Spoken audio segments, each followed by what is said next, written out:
അപ്പോൾ കേട്ടറ്റിൻ്റെ റിസൾട്ട് വന്നിട്ടുണ്ടല്ലേ. ഇനി അടുത്ത സ്റ്റെപ്പ് വെരിഫിക്കേഷനാണ്. അപ്പോൾ വെരിഫിക്കേഷൻ എന്നാണ് നടക്കുക എന്നൊക്കെ അറിയുന്നത് അതായത് പത്രമാധ്യമങ്ങളിലൂടെയും ഓൺലൈൻ മീഡിയ വഴിയൊക്കെയാണ്. അതേപോലെ വെരിഫിക്കേഷൻ നടക്കുക അതായത് DE ഓഫീസിൽ വെച്ചിട്ടായിരിക്കും. പ്രത്യേകം ശ്രദ്ധിക്കേണ്ട കാര്യം, നമ്മൾ കേട്ടറ്റിന് അപ്ലൈ ചെയ്ത അതേ DE ഓഫീസിൽ വെച്ചിട്ടായിരിക്കും അവിടെ വെരിഫിക്കേഷൻ ഉണ്ടാവുക. അപ്പം എല്ലാവരും അത് ഏതാണെന്നുള്ളത് ഉറപ്പ് വരുത്താം. അപ്പോൾ ആ ഒരു ആ ഒരു വിദ്യാഭ്യാസ ജില്ലയിലായിരിക്കും നമ്മുടെ വെരിഫിക്കേഷൻ നടക്കുന്നത്.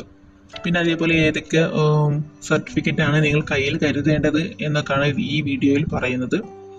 ഫസ്റ്റ് നമ്മൾ കയ്യിൽ സൂക്ഷിക്കേണ്ടത് ഹാൾ ടിക്കറ്റ്, നിങ്ങളുടെ കേട്ടറ്റിൻ്റെ ഹാൾ ടിക്കറ്റിൻ്റെ ഫോട്ടോസ്റ്റാറ്റും ഒറിജിനലും കയ്യിൽ കരുതുക. പിന്നെ അതേപോലെ കേട്ടറ്റ് കേട്ടറ്റിൻ്റെ റിസൾട്ടിൻ്റെ മാർക്ക് ലിസ്റ്റ്, അതായത് മാർക്ക് ലിസ്റ്റിൻ്റെ ഒരു ഫോട്ടോസ്റ്റാറ്റും ഒറിജിനലും കയ്യിൽ കരുതാം.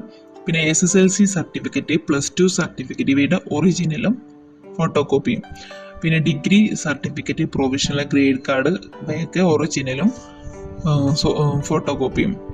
പിന്നെ DLED സർട്ടിഫിക്കറ്റും ഗ്രേഡ് കാർഡ് ഇവയുടെയൊക്കെ ഒറിജിനൽ ഫോട്ടോ കോപ്പി. BEdൻ്റെ പ്രൊവിഷണൽ ഗ്രേഡ് കാർഡ് സർട്ടിഫിക്കറ്റ് ഇതിൻ്റെയൊക്കെ ഒറിജിനലും ഫോട്ടോ കോപ്പിയും കയ്യിൽ കരുതാം. പിന്നെ അതേപോലെ നിങ്ങൾക്ക് DLED BEd കോഴ്സിൻ്റെ സർട്ടിഫിക്കറ്റ്, മെയിൻ സർട്ടിഫിക്കറ്റ് കിട്ടിയിട്ടില്ല.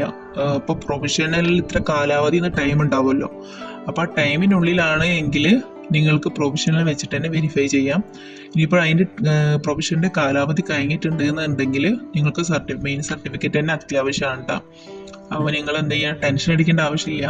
അപ്പോൾ ഈ വെരിഫിക്കേഷൻ ഈ ഒരു 2 മാസത്തിനുള്ളിൽ വെരിഫിക്കേഷൻ നിങ്ങൾക്ക് അപ്ലൈ ചെയ്യാൻ കഴിഞ്ഞിട്ടില്ലെങ്കിൽ അടുത്ത വെരിഫിക്കേഷനിലൊക്കെ നിങ്ങൾക്ക് ട്രൈ ചെയ്താൽ കേട്ടിട്ട് റിസൾട്ടിൻ്റെ വെരിഫിക്കേഷൻ വരുമല്ലോ. അപ്പോൾ ആ സമയത്തൊക്കെ നിങ്ങൾക്ക് വെരിഫിക്കേഷൻ ചെയ്യാം കേട്ടോ.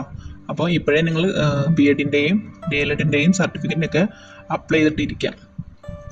പിന്നെ അതുപോലെ നിങ്ങൾ ഏതെങ്കിലും റിസർവേഷൻ കാറ്റഗറിയിൽ ഉൾപ്പെട്ടവരാണെങ്കിൽ അതിൻ്റെ ഒരു കോപ്പി കയ്യിൽ കരുതാം.